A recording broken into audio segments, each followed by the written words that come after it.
Welcome to Viewpoints, powered by Equiture, a company that believes public safety drives everything, from education to economic development.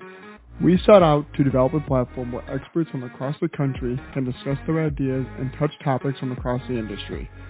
Welcome to Viewpoints. Today, Sherry and I are sitting down with Giselle Avelar from Northwest Central Dispatch in Arlington Heights, Illinois. Population size about 500,000 people. Giselle has been involved with dispatch for about 9 years and has worked on a new wellness program that Sherry and I will be discussing with her today. Hi, Giselle. How are you today? I'm good, thanks. Thanks for having me. Good. It's great to have you here. So we're going to talk a little bit today about the wellness program that you have in your dispatch center. How long have you had that in place?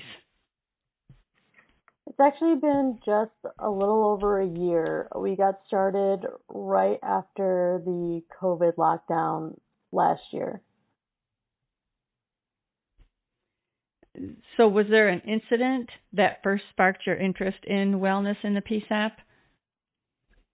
Not really one specific incident. I've always had an interest in mental health. I majored in criminal justice and psychology because I've always had an interest in both of them. And then just with my personal experiences on the job, when I need someone to vent, just found myself spending more time explaining to people what I do for a living. And when I talk to my peers, it's like we already have a level of understanding. And then a couple of years into the job, I was at a training and I saw that the police and fire departments had peer support programs, but I didn't see much for dispatchers.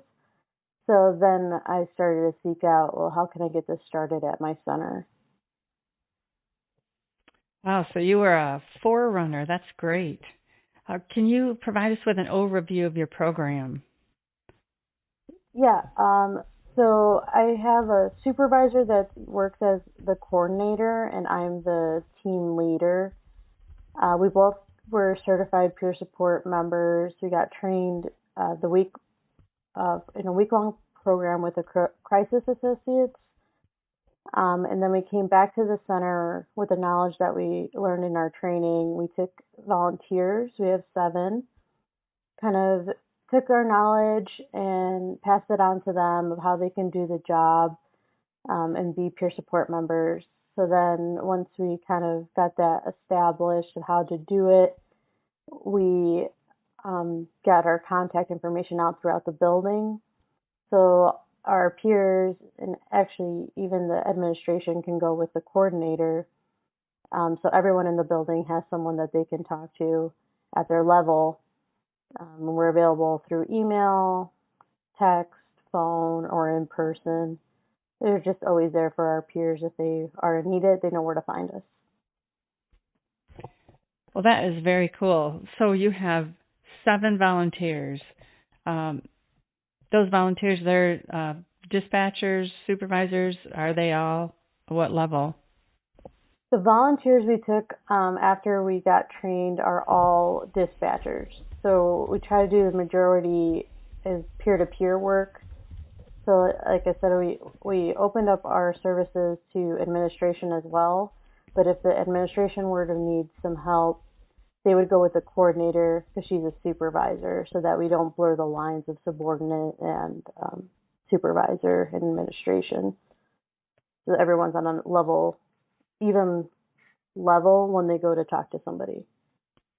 Right. So I was previously at a dispatch center where we started a program also, and I found that was one of the hardest things for me personally is not blurring those lines because I noticed that if you are talking to a subordinate and they tell you about an incident that they're really upset about where they maybe made a mistake or an error, then you're kind of stuck as a supervisor. So that's really neat that you put that in place, opened it to administration that way. Yeah, it is definitely something that we have a concern about, but then we also don't want to make too hard of a line because there are a lot of dispatchers that have a close relationship or feel comfortable with our coordinator, and they feel open to talking to them. So we don't want to completely cut it off, but definitely if a supervisor or administration wanted peer support, they would have to go to the other supervisor, not to a dispatcher. Right. That makes perfect sense. So once you had everybody trained, so you trained, you and the supervisor, you as the team leader and the supervisor went to the training. Is that correct? Yes. And then you came back and trained your 7 dispatch volunteers? Yes. Our training was mostly focused on active listening and role play of different situations that we may come across, and just what we can do to notice our peers in crisis. So we took that information and passed it down to our volunteers, because due to COVID and budget restrictions, it's hard to get everyone certified right away, even though it is a goal of ours to get all of our volunteers certified. We did also want to get the ball rolling in the program and have more than just 2 people to service the 70 of us. So that's kind of how we worked it out. There's 70 of you in your dispatch center? I'm sorry, how many people are in your dispatch 70 center? Dispatchers. Okay. 70. So 77, right, 70. And so you have the 9 of you to help them, right? I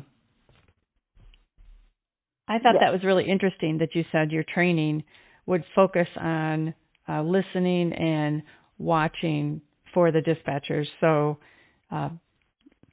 they don't always come to you. Is that what you have found? Sometimes you have to notice maybe that they've had a rough call or a rough incident, and then does your team make the first approach to that person? Yes, we try to. We definitely look at differences in the way. I mean, we are around each other so much, especially in the last year and a half with overtime, and just we needed to work a lot more around each other, and just having that awareness of the people around you, like, hey, that person seems a little more worked up than usual, or that was a really rough call. So that's something that we definitely told our team members to look out for and to be there, like, hey, are you okay? Just that simple question can bring somebody more into a more relaxed state, or may want to open up and talk to somebody about it.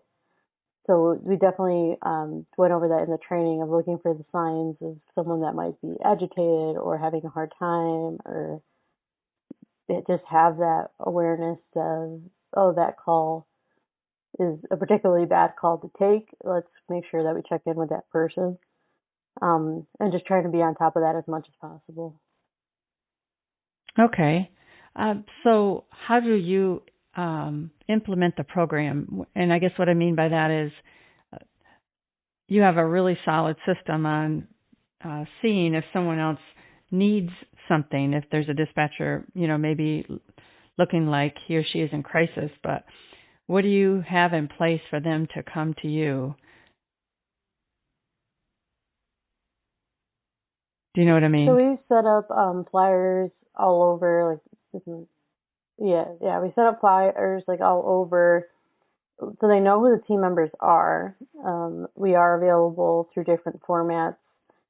Say it's something that's going on in the moment, our supervisors are aware that they can ask for peer support and say, hey, I want to talk to somebody right now, and they'll let them off the floor to talk to a peer support member.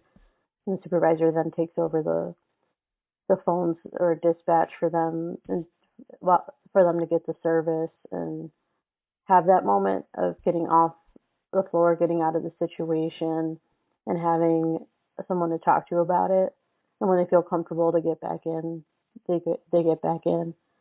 And I think some of our contacts are in that format. But I think for the most part, they're one-on-one, like maybe during a break time, or you'll get a phone call after shift, like for the drive home, or things like that. I think are more common than anything else. Well, that's good. You had mentioned, that you put flyers out. One of the things that made me think of is the center I came from is much smaller than 70 dispatchers, but their volunteers, the volunteers that are there, each of them had a picture taken and a whole like a little bio of who they were and their beliefs and their philosophies of life, and then that was all posted in the dispatcher's locker room so that everybody can see who the team is. And that sounds a little bit similar to your flyers. Would that be an accurate statement? Yes, we didn't have like a bio. We try to pick out of our volunteers people that have been there a little bit longer. We do have a system where a new person will be there 3 years and then get cross-trained on the different, like say they started as a fire dispatcher, 3 years later they'll transition to a police dispatcher.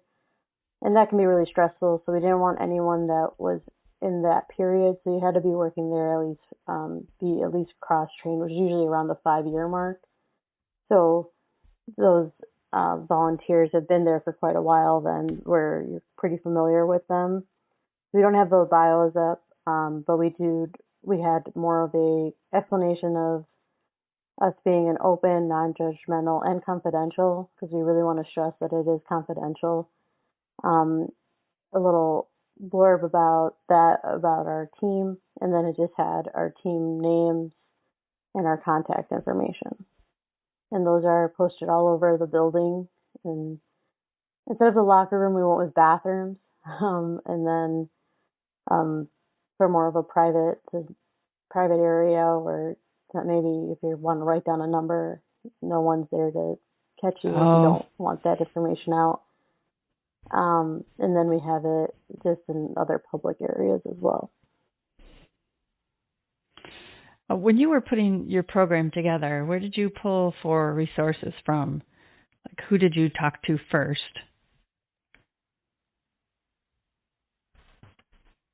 Yeah, it was a little bit chaotic when we left the training.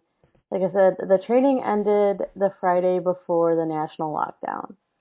And so my supervisor, Ariana Kitty, and I had just finished this training, and then the whole world kind of shut down and everything was kind of chaotic. And but how do we get this going as soon as possible, because people are going to need this?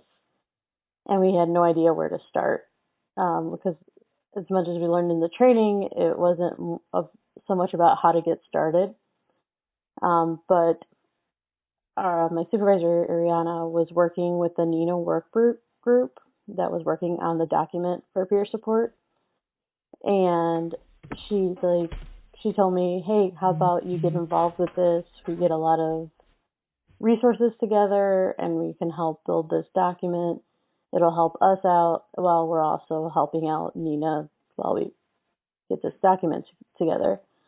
So Pam Apoka from Kansas City and JC Ferguson from San Antonio were the chairs for that work group. They had a lot of experience to share and a lot of documentation and proof in the pudding type of information for us. So that was a big help. And also just being involved in getting this document together with them really helped us learn more about how to get it all started. And then we were also very hung up on the way we wanted it to work. And, we need a clinician. We need these resources before we start. And Ariana reached out to one of our officers of the departments that we serve. And he's a peer support team member for the police department, and was asking, well, how did you guys get started? How did did you guys get your clinician together? How did you guys do this? And he said, there is no perfect way to do it. You just start doing it. He's like, ultimately, you just want to be there for your peers, and that's all you have to do. You don't have to have a perfect system set up. You don't have to have everything ready and structured, because it's not how peer support works. You never know what kind of situation you're going to be in, and you never know when someone's going to come up to you and ask, hey, can you talk? So that kind of helped us take a step back and just say, okay, we don't have to have a perfect system, because that's unrealistic and it's not authentic. So how about we just start with getting the volunteers and giving them the knowledge that we have, the documents and the information, and then we start from there. Wow. Your timing was amazing, right when you finished that training for, right before the national lockdown. Did you find that it was like you thought, like you predicted, that the lockdown and the virus itself was going to prompt more people to come and talk to you about different things? I don't think anyone could have expected what happened to happen, but we definitely thought, oh, wow, this is happening and we're going to be needed. And our director was also very adamant, like, hey, get this going as quickly as you can, because this is getting very stressful for everybody. So then the pressure was on, but I think it was good timing, because then as we were getting going and doing more projects and just letting our peers know that we were there for them, at the timing that it happened, and maybe made them a little bit more open because of everything that was going on. That's crazy.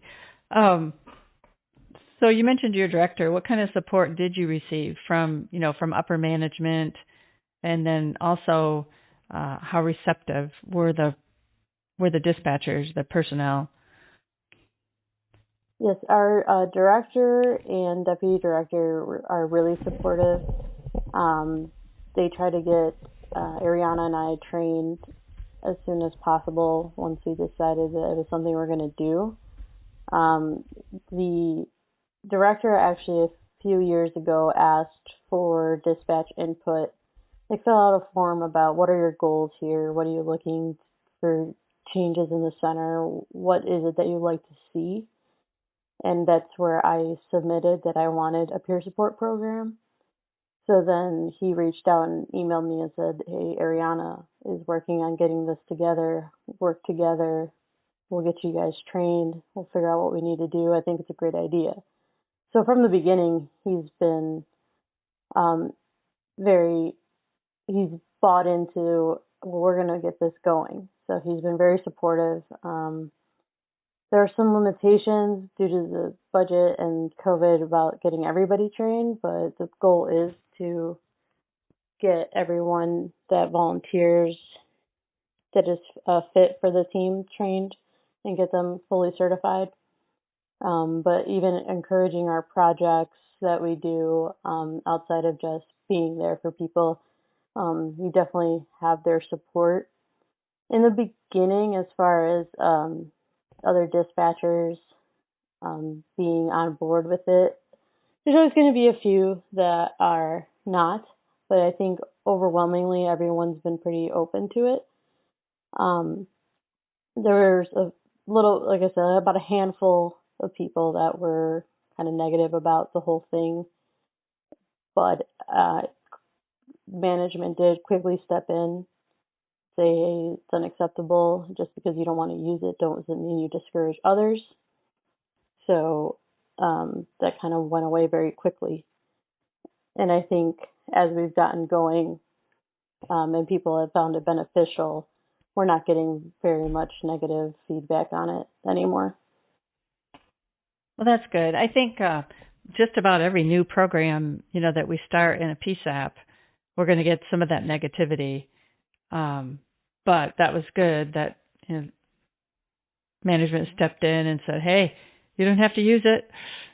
I think people feel like maybe if they don't fully understand it, they feel like, oh, well, is this, are we going to be forced to talk if we've had a bad call? Right. It was definitely that a little bit of pushback, or how do we know if it's really confidential? And right. I think I think it's a little bit of you have to prove yourself, and I think we're doing a great job of that so far, of just being confidential, making sure everybody's information doesn't get out, and also just with our being proactive with our projects around the building and with other people. So they're seeing that we're putting the work in. Good. That's great. So have you had a lot of participation from the employees? Like, do you see them benefiting from the program? Yeah. So confidentiality does keep us from knowing exactly who's utilizing the system. But in our monthly meetings we have monthly team meetings, we check in and make sure that we are being used and say, hey, have you had contacts? And that's just what we call it, like your contact with a peer. And so we're all using it. And then without being specific or giving out name or anything, we try to pinpoint any trends. We'd be like, hey, what are people especially seem to be struggling with? Earlier this year, we actually got a new CAD system, which is very stressful, as any dispatcher would know. Right. So on top of everything else that was going on, we got this new CAD system, and people are very stressed out about it. And so that was something that in our team meeting, we're like, how can we make this a little better for everybody? So during our meetings, we kind of talk about, like, yeah, this is what they're talking to me about is CAD or the new phone. We also got a new phone, or just COVID. Okay, what resources can we get out there about coping with COVID? Or during the training, how about we give them some snacks? So we have to be here 4 hours before or after our shift for training. Let's have some snacks from the peer support team, just to let them know, like, hey, we're thinking about you. We had some little stickers of words of encouragement from us on the computer monitors while they were in training, like, hey, you got this, you can do it. And just letting them know that we're always thinking about them and we're always there if they need to talk. So we try to do little projects like that. We have like a bulletin board in the lunchroom, which is again somewhere where everybody goes. It has different resources they can use, different numbers they can call if they don't want to talk to one of us. And then just information that we gather from just following other dispatch-related agencies and getting that information out there. Like, here are some resources. It doesn't just have to be us. We did a project of renovating our quiet room. As dispatchers, you know that there's always that one room that people take a nap in if they need to on those long hours. And our especially room with overtime. Right. Our room was a little drab and a little needed an update. And so we went to the director and we asked, hey, can we update this? And he figured out a little bit of room in the budget, and we were able to paint it, put some plants, and just put some pictures up and just make it a really relaxing, peaceful area for them. And just let them know, like, hey, this is our gift to you. We did that right before Telecommunicators Appreciation Week. Like, hey, we appreciate you. We got this room together for you. So that's really, I think, made our peers understand, like, oh, they care, and that makes them more open to talking to us. And even just with that, or even if it's a joke, like, peer support is a part of their language now, their vocabulary.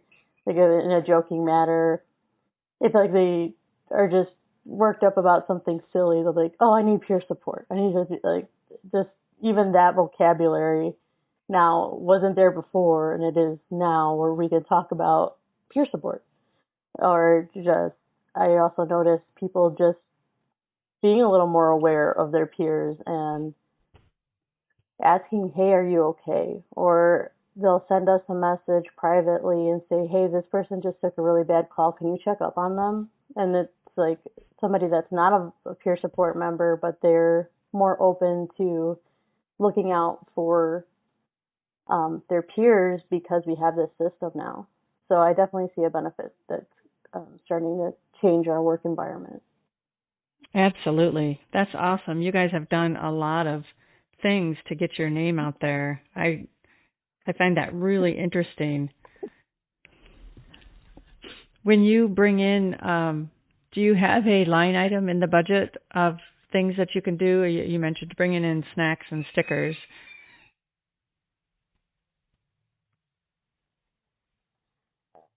Some of it really is just us volunteering it. So like for the snacks, it was like, oh, $5 a person, things like that. Or someone's like, oh, I have some labels, I can print out these stickers and things like that. So we do use some of our own, but it's not a lot. For the quiet room, that we did ask for, hey, can we have if there's some extra room in the budget, can we get something for that? And they were happy to do so and try to find it. But the smaller things, it's definitely us going out of our way to do it. That's a great idea. Do you have, so let me ask this question, think how to ask this question. Have you ever thought about your personnel going into another agency? Has anyone ever reached out and said, hey, I hear you guys are certified in peer support. We had this incident occur. Can someone come over and talk to our personnel? Have you ever experienced that? We have not experienced that yet, but it's definitely a major goal. We would like to have that connection with some local agencies and get like a network of peer support, because it is something that I think needs to spread, especially with dispatchers, because again, police officers and firemen, they seem to already have that up and going for a long time, whereas it's pretty new for dispatch. So it's definitely a goal of ours to be able to reach out to other agencies and create a network of peer supporters that are ready and available for anybody that might need it.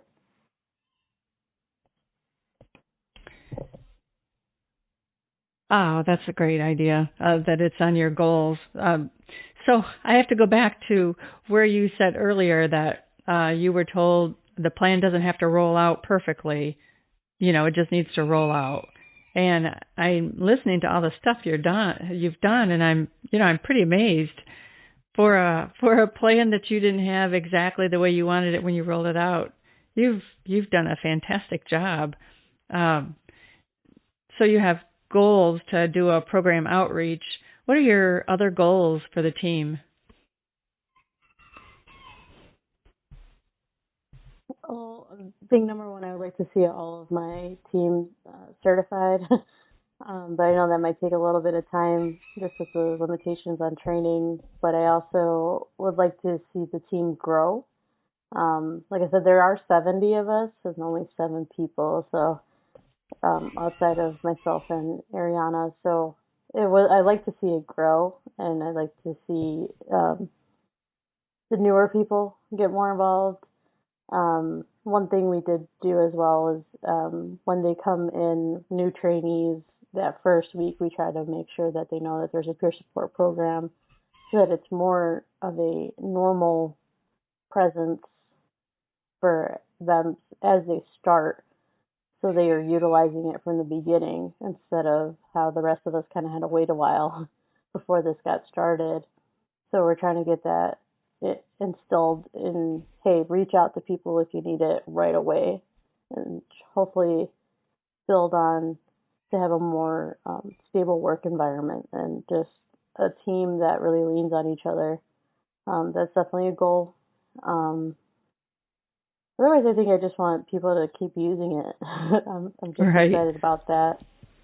And I think we got a really good base. A lot of those ideas that we've had my other team members have come up with, and it's just in our meetings when we all talk together, we really get a lot going. They're really passionate about it. So if we can get as many people on board just as passionate, I think we're on a good track. Absolutely. Has your team ever talked? So peer-to-peer support is, dispatcher wellness at its basic level. Have your team ever come up with ideas for a broader look at a wellness program? Health or fitness or those kinds of things. Yes, we do have a lot of our team members are interested on the fitness side, like, oh, can we get yoga going in here? Or let's do a team walk together. Or kind of spread like mindfulness, like can we do a mindfulness exercise? And I think one of our other goals is to get resources in to teach us that, like, well, can we get a yoga instructor to come in and do some yoga with people that volunteer? Can we get somebody to come in and show us mindfulness? Or can we get somebody to do a 30-minute massage or whatever it is to get overall wellness? It is something that we think about often. You mentioned massage. We had a dispatcher a few years ago who was trained in massage, and during the 911 telecommunicator week in April, a couple times I brought her in with her chair, and people signed up for upper shoulder and neck massages. That actually went over really well. So that's a good idea. Only, they wanted it more than once a year then. So that's always something you have to think of, right, when you put in programs like that. What do you think supervisors... Yeah. Go ahead. Go ahead. No, I was going on to another topic. I lost my train of thought on it. Oh, sorry. What do you think supervisors can look for to recognize a dispatcher who might need that additional support? I mean, it sounds like you have a really great system with people calling and saying, hey, can you check on this person?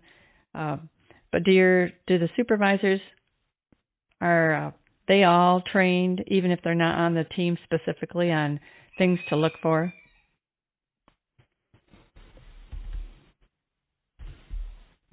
I don't believe that they're trained on it. I know they have talked about it with each other, and they can let us know. I definitely have had a supervisor come up to me and say, hey, this person seems to be having a rough week. They're acting a little differently than what I'm used to. Can you go check on them? But I think it's just little things like that. Like I said, we kind of get to know each other pretty well. And so if you know somebody that is getting bothered by things that they usually wouldn't, or a little bit snippy, or is somebody that's usually very even keel is all of a sudden getting a little snippy with their peers or on the radio or on the phone, and it's just not really like their personality to be that way, then those are the types of people that we want to reach out to and just check in, make sure they're okay. It's one thing to have a bad day, or if you just see it happening a lot, where it's been like, okay, this person's been a little off for the last 2 weeks. They really need to be checked on. So that's things that we kind of tell our team members, and the supervisors are aware of that too. That's great. That's a great system.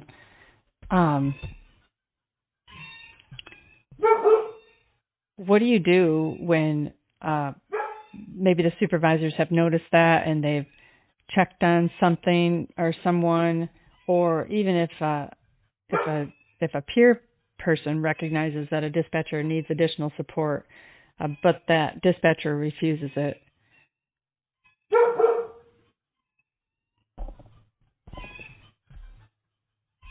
Yeah, we look for peers that might be struggling and we try to reach out, but we don't try to force it.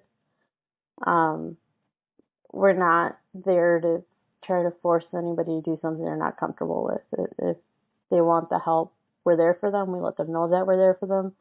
But ultimately, it is up to them. We also have spoken to clinicians and gotten that contact out and be like, hey, this is a professional. If you want to talk to a professional. So that information is in the public area as well.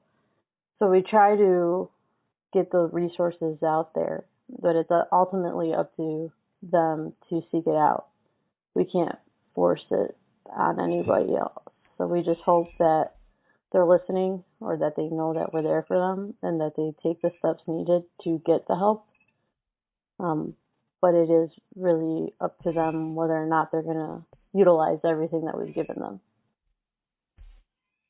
Right. So you mentioned earlier that when you started the program, you did not have a clinician. Do you have one now?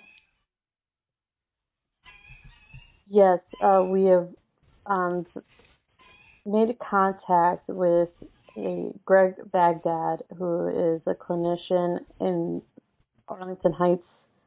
He is local for us to use, and he also has about 20 years experience as a firefighter. And so he has that first responder background, and he's reached out to us and said, hey, I want to work with you guys. I heard you guys have a peer support program, and we're working on getting him introduced to our peers, and so that they can put a face to the name. But we did put his information out, and he sent us a wonderful welcome letter just explaining who he is, his background, and what he would like to do to help the dispatchers. So that's our clinician contact right now, which we're really excited to have one so soon, and somebody with a first responder background. Yeah, that's great. The reason I asked that question right then is because I wondered if, do you think with that person in place that if you have a dispatcher who refuses to seek help out or to talk to someone if she or he has been approached, do you think the clinician might be able to come alongside that person better? I do think so, but I don't know how we would. It's not something we've talked about yet. I don't know if we would say, hey, we think this person might need professional help, if he would step in that sense, because it's more of a go to them type of situation. Right. But I think it would depend on the situation. That's probably something we need to talk about a little bit more. I know another thing that we would like to do is to work with the families more. I think we tend to have our work life and then our family life. We don't mix them a lot. And so our families don't really know what we go through on a day-to-day basis. They don't know the type of resources out there. So that's another thing that we're kind of working in our future goals is let's get the family more involved in what we do. Let them know that we have these resources available for them. And maybe it's something that we can get the family members involved in if we do see somebody that has a serious problem. Well, that's a great idea, working with the families. Because a lot of times the family member will come home and be grouchy, and we have the confidentiality, so they may be able to talk about the situation, but it'll have to be so cloaked that bringing the families in, even helping them understand that why their loved one isn't talking to them, that's a great idea. Yeah. Well, if you could pass on one or two tips to others that are thinking about starting a program like this, what would you say? Like, maybe from the beginning, what things would you have done different, or would you have liked to have done and couldn't? Yeah, I think I would say definitely don't be afraid to put yourself out there if it's something that you're passionate about. I am generally more quiet and shy of a person to work with. So me just writing in that piece of paper, hey, I want to start a peer support program, was a big step for me. But I kind of put myself out there and it came out all right. And then just asking questions like, hey, how do we get this going? Taking advantage of the virtual trainings and conferences we're having right now. That's one good thing to come out of COVID is that we get a lot of free virtual content, and just sending those emails out to the people running the trainings and just, hey, how did you get started? Hey, where should I look for this? Is definitely the route that I took. And just looking up anything I could that had to do with dispatcher wellness. It took a lot of research. I think differently, what I would have done was not spent so much time focusing on how do I get it to work perfectly, because I think I wasted a lot of time in that in the beginning, and just being more open to letting it come out organically and trusting in my peers and not taking it all on myself. Like I said, my team came up with a lot of great ideas. I didn't have to do it all myself or come up with everything on my own, because people want to help other people out. That's why we're in the job in the first place. We want to help. So it really does come out from your team as an organic, unique, authentic way of creating a peer support program. There is no right or wrong way to do it. I definitely would also, a resource that wasn't available when we started out, but is now available, is that Neenah work group document. When we were working on that at the same time as trying to implement our team ourselves, but now there's the whole document, the Neenah Peer Support Team Development, Implementation, and Oversight document that's on the website. It gives you pretty much a step-by-step. It's a long document, but it gives you a lot of good information about how to start getting that administration buy-in, getting your team together, how to run a center with a peer support program. All that information is in that document, and that's something people should definitely take advantage of if they're thinking about getting a peer support program started in their agency.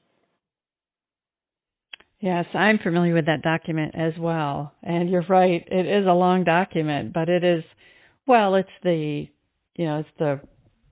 brainchild of a whole group of people. And that kind of goes back to what you were saying when you start the program, just getting input from other people to think of things that, maybe you haven't thought of. That's kind of like what that document is, I think. Right, yeah, it was a good group of people working on that, and everyone had great resources and ideas, and it's like a blueprint. Right. It's good to have that.